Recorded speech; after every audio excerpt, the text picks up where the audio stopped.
ನಮ್ಮ ಮನೆಯಲ್ಲೇ ಬಾಡಿಗೆ ಇರುವಂಥವ್ರು ಹೇಮಾವತಿ ಅಂತ. ಅವರು ಜ್ಯೋತಿ ಡ್ರೆಸ್ ಮೇಕರ್ಸ್ ಅಂತೇಳಿ ಬಟ್ಟೆ ಸ್ಟಿಚ್ ಮಾಡುವಂಥ ಅಂಗಡಿನ ನಡೆಸ್ತಾ ಇದ್ದಾರೆ. ಸುಮಾರು ವರ್ಷದಿಂದ ನಾನು ಮದುವೆ ಆಗಿ ಬಂದು 8-10 ವರ್ಷ ಆಯಿತು. ಆವಾಗಿಂದನೂ ನನಗೆ ಪರಿಚಯನೇ ಅವರು. ತುಂಬ ಚೆನ್ನಾಗಿ ಮಗಳು ಅಂದ್ಕೊಂಡು ತುಂಬ ಚೆನ್ನಾಗಿ ಮಾತಾಡೋದು, ನಮ್ಮ ಮನೆಯಲ್ಲೇ ಬಂದು ತಿಂಡಿ ತಿನ್ನೋದು, ಊಟ ಮಾಡೋದು, ಈ ಥರದ್ದೆಲ್ಲ ನಡೆಸ್ಕೊಂಡು ಹೋಗ್ತಾಯಿದ್ರು.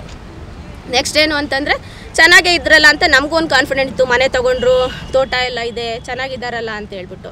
ಆಮೇಲೆ ಸಡನ್ನಾಗಿ ನಾವು ವ್ಯವಹಾರಗಳು ಏನು ದುಡ್ಡಿನ ವ್ಯವಹಾರಗಳು ಆ ಥರದ್ದು ಏನು ನಡೆಸ್ತಾನೂ ಇಲ್ಲ, ನಾವು ಇದು ಮಾಡ್ತಿಲ್ಲ. ನನ್ನ ಪಾಡಿಗೆ ನಂದು ಚಿಕ್ಕ ಪುಟ್ಟ ಪಾರ್ಲರ್ ಇದೆ, ಚಿಕ್ಕ ಪುಟ್ಟದ್ದು ಅವ್ರದ್ದು ನಮ್ಮ ಮನೆಯವ್ರದ್ದು ವ್ಯವಹಾರ ಇದೆ, ಚೆನ್ನಾಗಿತ್ತು ಸರ್. ಈಗ ಸೆಂಟ್ರಲ್ ಬಂದ್ಬಿಟ್ಟು ಮಗಳು ಅರ್ಜೆಂಟಾಗಿ ಬಂದ್ಬಿಟ್ಟು ನನ್ನ ಮಗಳು ಫಾರಿನ್ಗೆ ಹೋಗ್ತೀಳೆ, ಅರ್ಜೆಂಟಾಗಿ ನಂಗೆ 10 ಲಕ್ಷ ರೂಪಾಯಿ ದುಡ್ಡು ಬೇಕು, ಯಾಕಂದರೆ ನನ್ನ ಮಗಳು ಫಾರಿನ್ಗೆ ಹೋಗಿ MS ಮಾಡಬೇಕು ಅಂತ ತುಂಬ ಆಸೆ ಪಟ್ಟಿದ್ದಾಳೆ. ಹಂಗೆ ಅಂತ ಹೇಳ್ಬಿಟ್ಟು ಕೇಳಿದಾಗ ಇಲ್ಲ ಆಂಟಿ ನಮ್ಮ ಹತ್ರನೂ ದುಡ್ಡಿಲ್ಲ ಅಂತ ಹೇಳಿದ್ವಿ.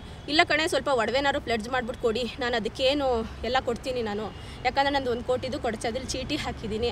ಆ ಚೀಟಿ ದುಡ್ಡು ಈಗ ಬಿಡ್ ಮಾಡಿದ್ರೆ ಕಡಿಮೆ ಬರುತ್ತೆ, ಬಿಡ್ ದುಡ್ಡು ಬರುತ್ತೆ. ಈಗ ಇನ್ನೊಂದು 2 ತಿಂಗಳು ಬಿಡ್ ಮಾಡಿದೆ ಅಂತಂದರೆ ಅವ್ರಿಗೆ ಒಂದು 70 ಲಕ್ಷದವರೆಗೂ ಸಿಗುತ್ತೆ. ಹಾಗಾಗಿ ನಾವು ನಂಬುದ್ವಿ ಸರ್. ನಾನು ಹೋಗಿದ್ದೆ ಕೊಡಚಾದ್ರಿ ಚೀಟಿ ಕಟ್ಟಬೇಕಾದ್ರೆ, ತಿಂಗಳಿಗೆ 2 ಲಕ್ಷ ರೂಪಾಯಿ ಕೊಡಚಾದ್ರಿ ಚೀಟಿನೇ ಕಟ್ತವ್ರೆ. ಕೊಡಚಾದ್ರಿ ಚೀಟಿ, ಆ ಚೀಟಿ, ಈ ಚೀಟಿ, 1 ಲಕ್ಷದ ಚೀಟಿ, 50 ಲಕ್ಷದ್ದು, ಈ ಥರ ಚೀಟಿ, 5 ಲಕ್ಷದ ಚೀಟಿಗಳು ಅಂತ ಸುಮಾರು ಚೀಟಿಗಳು ನಡ್ಸ್ಕೊಂಡು ಹೋಗ್ತಾರೆ. ನಮಗೂ ನಂಬಿಕೆನೆ, ದುಡ್ಡಿಲ್ಲ ಬಿಡು, ಮಗಳು ಏನೋ ಆಸೆ ಪಡ್ತೀಯಾಳೆ, ಈಗ ಸದ್ಯಕ್ಕೆ ಪ್ರಾಬ್ಲಮಲ್ಲಿದ್ದಾರೆ ಅಂತ ನಾವು ಕೊಟ್ವಿ ಸರ್.